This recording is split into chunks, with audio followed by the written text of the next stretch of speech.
Thomas had asked and said, unless I can see, I'm not going to believe.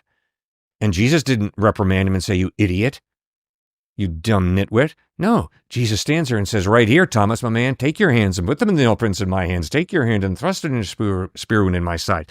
And you're right, the text is silent about whether he actually physically put his hands in the nail prints in Christ's hands. But obviously, Thomas hits the ground and says, my Lord and my God, and he worships him, and Jesus accepts that worship as an appropriate response to him. So I think it's real clear that Jesus honored that man. And I think part of the reason he honored that man is because when Jesus said to his disciples, let's go to Bethany, Thomas says, yeah, let's go with him to die.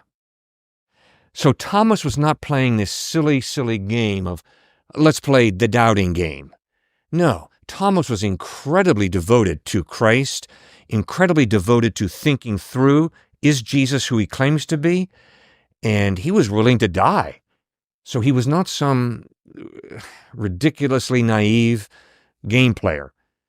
But then when he hits a wall of doubt, Christ honors him and says, okay, here I am. And when Christ says, yeah, you believe because you've seen, but blessed are those who will believe even though they've not seen, I don't think Christ is saying evidence is unimportant. I think clearly he has honored Thomas's request for evidence and said, but not everyone's going to be able to see my wounds, Thomas, and blessed are those who will believe even though they've not seen.